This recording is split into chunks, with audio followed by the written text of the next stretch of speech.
అతిగా ఆశపడే ఆడది అతిగా వాగే మగాడు సుఖపడినట్లు చరిత్రలో లేదు అని ఎవరో అన్నారో లేదో నాకు తెలియదుగాని మనం చేసే అతిపెద్ద తప్పేంటో తెలుసా?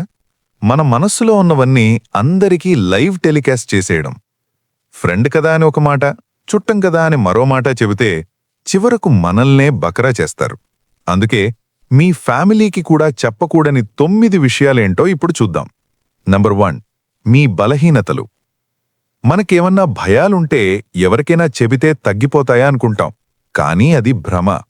సైకాలజీ ప్రకారం మన బలహీనతను 10 మందికి చెబితే అది వారికొక ఆయుధమవుతుంది.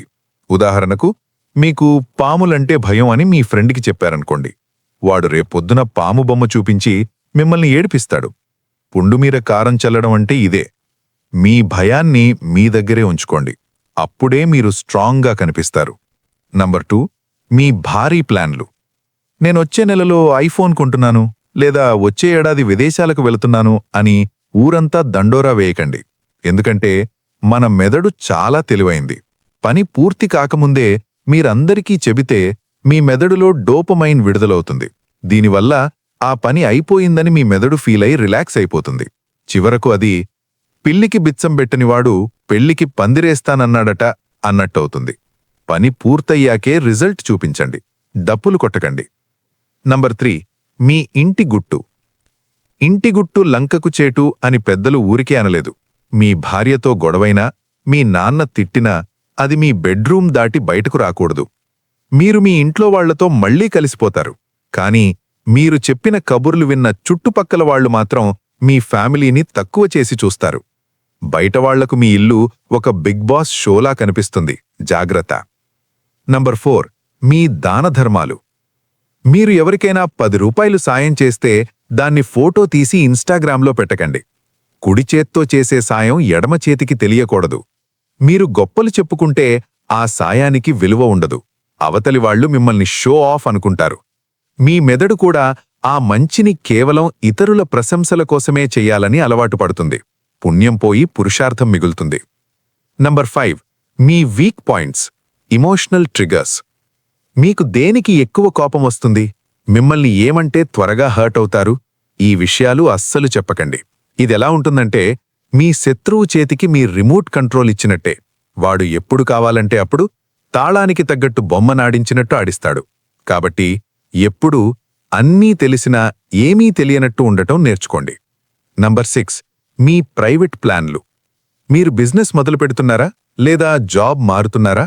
పని అయ్యే వరకు సైలెంట్గా ఉండండి. లేదంటే మన చుట్టూ ఉండే ఉచిత సలహాదారుల వల్ల మీ ప్లాన్ అట్టర్ ఫ్లాప్ అయ్యే ఛాన్స్ ఉంది. అవి మీ ఉత్సాహాన్ని కూడా తగ్గిస్తాయి. చెరువు నిండితేనే కదా కప్పలొచ్చేది. మీ సక్సెస్ వచ్చాక అందరికీ వాటంతటవే తెలుస్తాయి. నంబర్ 7, మీ బ్యాంక్ బ్యాలెన్స్. డబ్బు విషయంలో మాత్రం చాలా జాగ్రత్తగా ఉండాలి. ఎందుకంటే డబ్బుంటే కొండమీద కోతి కూడా దిగి వస్తుంది, లేకపోతే ఇంట్లో ఈగ కూడా పలకరించదు. మీ దగ్గర డబ్బు తక్కువుందని తెలిస్తే లోకం చులకన చేస్తుంది. ఎక్కువుందని తెలిస్తే అప్పుల కోసం క్యూ కడుతుంది. దీనివల్ల సహజమైన సంబంధాలు మాయమై లావాదేవీల సంబంధాలు ఏర్పడతాయి. మీ అకౌంట్లో ఎంతుందో మీ ఫోన్కి మీకు తప్ప ఎవ్వరికీ తెలియనివ్వకండి. నంబర్ 8, మీ పర్సనల్ లవ్ లైఫ్. మీ గర్ల్ ఫ్రెండ్ లేదా భార్యతో ఉండే గొడవల్ని ఫ్రెండ్స్తో డిస్కస్ చేయకండి. మీరు రేపొద్దున కలిసిపోయి ఐస్ క్రీం తింటారు, కానీ మీ ఫ్రెండ్ మాత్రం ఆ అమ్మాయిని లేదా అబ్బాయిని విలన్లా చూస్తాడు. మీ పర్సనల్ లైఫ్ గుమ్మడికాయంతున్నా ఆవగింజంత బయటకు రాకూడదు. నంబర్ 9, మీ అతి సంతోషం. మరీ ఎక్కువగా ఎగిరి గంతేయకండి.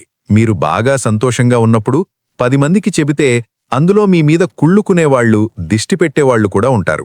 అందరూ మీ అభివృద్ధిని చూసి ఆనందించరు. నోరు మూసుకుంటే గాలి రాదు, గొడవ రాదు. మీ సంతోషాన్ని మీ ప్రియమైన వారితో మాత్రమే పంచుకోండి.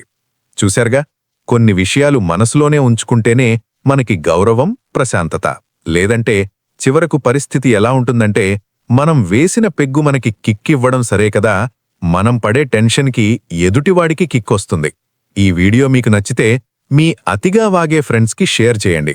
అలాగే మీకు రిలేటెడ్గా ఉన్న పాయింట్ని కామెంట్లో చెప్పండి. ఇలాంటి ఇంట్రెస్టింగ్ విషయాల కోసం మన ఛానల్ని లైక్ చేసి సబ్స్క్రైబ్ చేసుకోండి.